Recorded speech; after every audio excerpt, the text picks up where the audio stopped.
Assalamualaikum warahmatullahi wabarakatuh. How are you guys? Semoga semuanya baik-baik aja ya. Kita kan kemarin baru liburan. Aku harap kalian selama liburan gak ada yang jalan-jalan ke luar kota. Karena kita tetap harus jaga kesehatan dan menghindari COVID-19. Today we are going to learn about simple future tense. Kemarin kan kita udah belajar tuh tentang continuous gitu.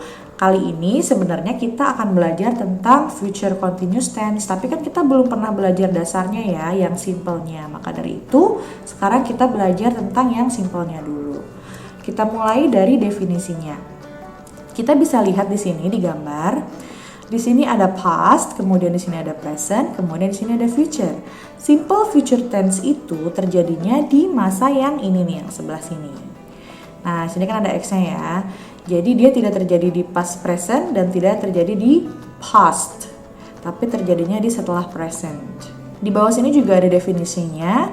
The future tense expresses actions that have not yet occurred or that will occur at a later time.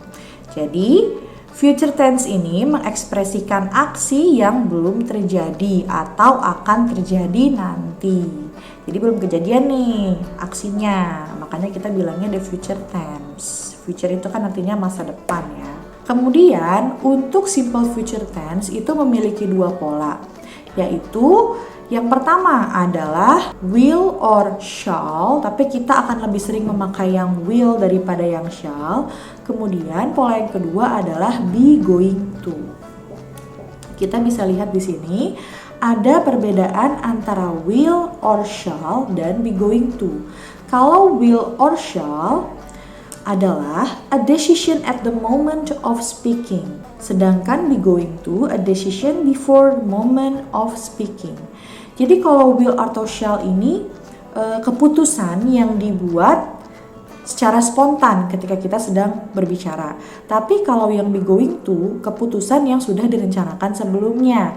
Sebagai contoh, misalnya teman kalian ada yang nelpon nih, terus kalian spontan bilang, I will pick up the phone. Aku akan mengangkat teleponnya. Itu kita kan spontan, jadi kita pakainya yang will. I will pick up the phone. Kemudian, kalau misalnya kalian lagi ngerjain tugas pada saat teman kalian menelpon dan kalian berencana untuk mengangkat telepon teman kalian pada saat kalian telah selesai mengerjakan tugas, maka kalian bilang pakai be going to. I am going to pick up the phone. Kayak gitu ya. Jadi untuk yang will itu spontan, untuk yang be going to itu terencana. Kemudian yang kedua, a prediction based on opinion. Sedangkan yang be going to a prediction based on something we can see or hear now. Jadi, kalau will atau shall adalah sebuah prediksi berdasarkan opini. Kalau yang be going to sebuah prediksi berdasarkan sesuatu yang bisa kita lihat atau kita dengar. Sebagai contoh, misalnya ada teman kalian yang suka banget nih sama komputer dan pengen bisa komputer kan. Menurut opini kalian nih, teman kalian ini akan mengambil kursus komputer, tapi masih opini kalian loh ya, maka kalian pakainya yang will. Kalimatnya menjadi I think she or he will take a computer course. Karena itu masih opini kalian. Tapi ketika teman kalian memberitahu nih ke kalian kalau dia sudah mendaftar computer course tapi belum mulai computer course-nya, maka kalian bisa bilang menggunakan be going to. Kalimatnya jadi she or he is going to take a computer course. Karena sudah ada faktanya ya, teman kalian bilang sendiri sudah daftar tapi kursusnya belum. Jadi untuk be going to cuma dua ya. Jadi untuk keputusan yang direncanakan, kemudian prediksi berdasarkan kenyataan yang sudah kita lihat atau kita dengar. Kalau untuk will or shall itu ada tambahannya. Yang pertama adalah a future fact. Ini hampir sama kayak simple present tense, tinggal kita tambahin will aja. Kemudian for promises, request, refusals or offers. Jadi kalau misalnya kita mau membuat janji, mau membuat request, mau membuat penolakan atau membuat penawaran, kita memakainya will. Contohnya, I will go to your house. Aku akan pergi ke rumahmu. Kamu berjanji kan akan pergi ke rumah dia. Kita pakainya will. Terus yang request, will you go to my house? Akankah kamu pergi ke rumah aku? Nah, itu kan request. Kemudian yang refusal sama yang offers juga sama. Kita pakainya will. Kita lanjut ke formulanya. Ini dia. Untuk formula yang will itu ada dua. Yang pertama untuk kalimat verbal, yang kedua untuk kalimat nominal. Tapi kita akan lebih sering pakai yang kalimat verbal, yang atas ya. Subject plus will plus verb base atau verb 1. Contohnya, I will pick up the phone, kayak yang tadi tuh. Aku akan mengangkat telepon. We will win this. Kita akan memenangkan ini. Nah, ini semua diucapkan secara spontan. Selain dalam kalimat verbal, ini juga bisa digunakan dalam kalimat nominal. Yang rumusnya subject, kemudian will be, kemudian noun atau adjective atau adverb. Contohnya, she will be mad. Dia akan ngambek. She sebagai subjek, kemudian will be, jadi be-nya nggak usah diubah pakai RM is ya, langsung be aja, will be. Kemudian mad. Mad di sini adalah kata sifat. Kemudian they will be here soon. Mereka akan ada di sini secepatnya. Ini juga sama diucapkannya secara spontan. They sebagai subjek, kemudian will be, kemudian here adalah kata keterangan. Ini untuk formula yang will or shall. Kemudian untuk formula yang be going to. Nah, tadi kan yang will, be-nya nggak perlu kita ganti ke are, am, is ya. Kalau untuk yang be going to, be-nya harus diganti ke are, am, dan is untuk kalimat verbalnya. Kita lihat bareng-bareng. Rumus untuk kalimat verbal yaitu subjek, kemudian ditambah be, ditambah going to, kemudian verb 1. Contohnya, I am going to pick up the phone after the show. Kemudian contoh yang kedua, we are going to win this based on our score. Jadi dia mengucapkan ini tidak secara spontan, tapi sudah direncanakan dan berdasarkan fakta. Yang pertama, aku akan mengangkat teleponnya setelah pertunjukan ini. Berarti kan sudah direncanakan. Yang kedua, kita akan memenangkan ini berdasarkan skor kita. Ini berdasarkan fakta bahwa kita akan memenangkan hal ini. Karena skor kita paling tinggi mungkin ya. Makanya yakin kalau kita akan menang. Kemudian untuk kalimat nominalnya, subjek, kemudian be, kemudian going to be, jadi be-nya ada dua, tapi untuk be yang di sebelah sini nggak diubah ke rm is ya, yang diubah ke rm is cuma yang di depan aja, jadi ini be-nya tetap aja be. Kemudian ditambah lagi noun or adjective or adverb.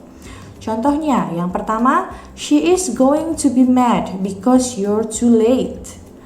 They are going to be here 10 minutes later. They said they've passed the bridge. Kalimat ini juga diucapkan tidak secara spontan, tapi diucapkan berdasarkan fakta-fakta yang ada. Misalnya yang pertama, she is going to be mad. Dia akan marah because you're too late, karena kamu terlalu terlambat. Nah, itu kan fakta, makanya dia akan marah. Kemudian they are going to be here 10 minutes later. Mereka akan ada di sini 10 menit kemudian. They say they've passed the bridge. Mereka bilang mereka sudah melewati jembatan. Di sini mungkin mereka akan menuju ke tempat itu. Nah, dari jembatan sampai ke tempat itu waktunya 10 menit. Makanya ini sudah diperkirakan waktunya ya. Itu contoh untuk yang going to dalam kalimat verbal dan kalimat nominal. Kemudian di sini aku punya lagi sentence example-nya. Kita baca bareng-bareng ya. Di sini ada kalimat positif, ada kalimat negatif, dan ada kalimat tanyanya. Pertama kita mulai dari yang will or shall. Anita will do her homework tonight. Anita akan mengerjakan PR-nya malam ini. Untuk kalimat negatifnya tinggal kita tambahkan not setelah kata will. Anita will not do her homework tonight. Terus will not ini juga bisa kita ganti dengan won't. Won't itu adalah singkatan dari will not. Kemudian kalimat tanyanya, interrogatifnya, will Anita do her homework tonight? Akankah Anita mengerjakan PR-nya malam ini? Di sini will-nya kita taruh di depan. Kemudian jawabannya jika iya, maka jawabannya yes she will. Ya. Kalau tidak, no she will not atau no she won't. Jadi kalian boleh pakai will not, boleh pakai won't. Contoh yang kedua, we shall eat mango tomorrow. Kita akan makan mangga besok. Kalimat negatifnya, we shall not eat mango tomorrow. Kita tidak akan makan mangga besok. Ini juga sama, not-nya kita simpan setelah kata shall. Lalu yang kalimat tanyanya, shall we eat mango tomorrow? Akankah kita makan mangga besok? Jika iya, kita jawab yes we shall. Kalau tidak, kita jawab no we shall not. Nah, untuk yang shall not kita nggak singkat-singkat jadi shalln't atau apapun itu, tapi shall not aja. Kemudian contoh yang ketiga, he will be sad if you can't come. Dia akan sedih jika kamu tidak datang. He will not be sad if you can't come. Or, he won't be sad if you can't come. Dia tidak akan sedih jika kamu tidak datang. Kalimat tanyanya, will he be sad if you can't come? Jika iya, kita jawab yes he will. Jika tidak, kita jawab no he will not atau no he won't.